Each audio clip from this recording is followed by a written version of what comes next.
So hello and welcome to Mixologist, the place where the bestsellers get to live again. Case in point, this carburetor here. This is a List 8007. It's a 390 CFM carb, and this is what I call the nation's favorite. The reason why I say that is because here in the UK, where I'm recording these videos, this carburetor is the one that I get the most demand for in terms of purchases. The users are willing to pay quite a lot of money for this sort of carbs, and the reason for that is because of the Rover V8. So this is like the correct carb for the Rover V8, and therefore, because there are a lot of Rover V8s in this country, that's the reason why it sells quite a lot. So in this video, what we're gonna do is this the restoration of this carb. But before I start taking it apart, let's have a look at the condition of this carb, which is kind of quite typical of the carbs that I get for rebuild. So let's have a look. So as you can see, this one has got auto choke delete, which is kind of an option a lot of users tend to go for. As you can see, it's quite dusty, this carb, but it is complete, and that's quite important. And you can see here that it's got a lot of kind of soot, a lot of carbon. So this carb has done some pretty faithful service. And here you can see that the base plate is actually not too bad a condition. Obviously it's very dirty, but this base plate looks to me that is in pretty good shape.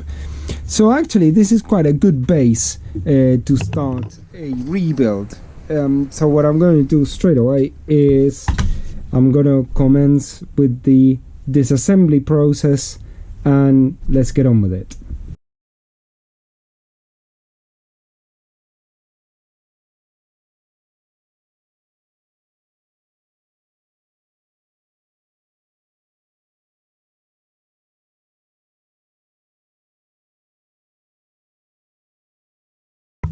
Now there is one thing I really like about YouTube, which is the kind of visualness of it and the kind of 3D interaction of it. But there is one crucial limitation that YouTube has as a media, which is that I can't convey smells. And I tell you what, disgusting. I wish I had smell-o-vision for this, but unfortunately I can't, guys. So I'm just going to show you what's wrong here. So this came from the back of the kind of rear metering plate. All that was here. This was kind of stagnating fuel for years. And what happens with the kind of pre-ethanol gas when it does this is it creates kind of like a layer of varnish that you can see all there. And look at this in here. This is absolutely disgusting, and it smells absolutely rank. So what I need to do here is I need to get rid of all this varnishy stuff. Do an initial clean with like soapy water and that kind of stuff, and try and what I need to do as well is, you can see these Holley gaskets here. These are very old Holley gaskets, so these were probably the original gaskets. The key to getting this off is that you need to try and scrape as much of it off mechanically before you start doing anything else. So it's gonna be kind of with a chisel, whatever you got handy, and you need to start taking it out like this. It's disgusting. I hate this. I hate this job, but it needs to be done if you want the unit to get better. So let's give this an initial clean with a bit of soapy water and that kind of stuff, and put it on the ultrasonic, and I'll see you once that process is done. So it's a couple of days later, and I've got some updates about where we are.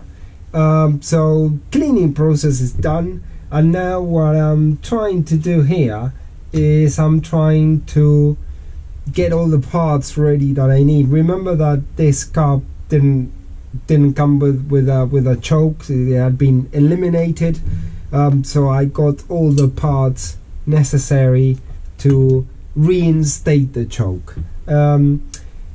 Not necessarily because it's super fundamental in this country. Generally, this cars that use this sort of carbs are mainly used in the summer, but you know, it's good to have the original function of the carburetor fully restored, so that it's it's all there, it's all good. So let me show you a bit the result of the cleaning process.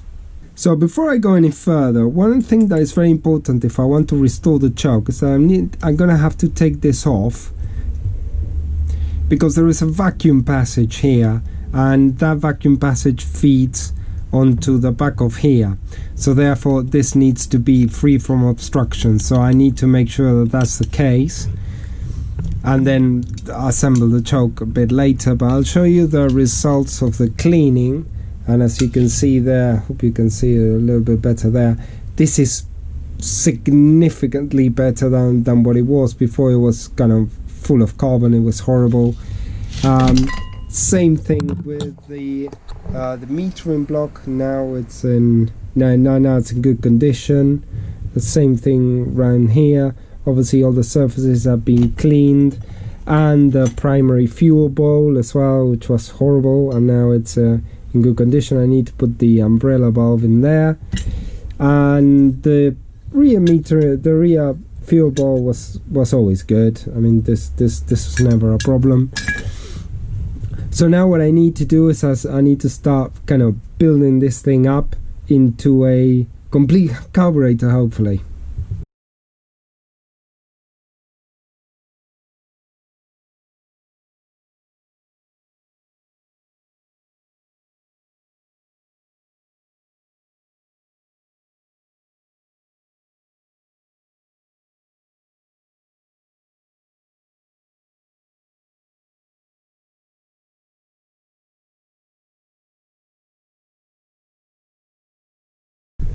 Okay, so I think this is going to we're coming to the end now, and as you can see, we've got the choke unit properly built. So what we've done essentially here is we have restored this carb to its complete original function. So the electric choke, and obviously all of the inside have been cleaned. All the parts that need replacing. But actually, this is a nice little kind of original carb, and it has a little bit of patina, but that's okay, because people are looking for that in this day and age. This is kind of precious. So I'm actually quite pleased how the project turns out. So this is a good unit for someone to buy, just to put it in the car.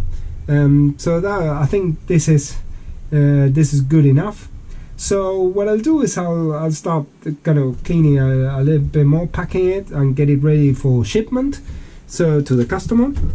And so I want to say thank you for watching, and I'll see you in the next episode.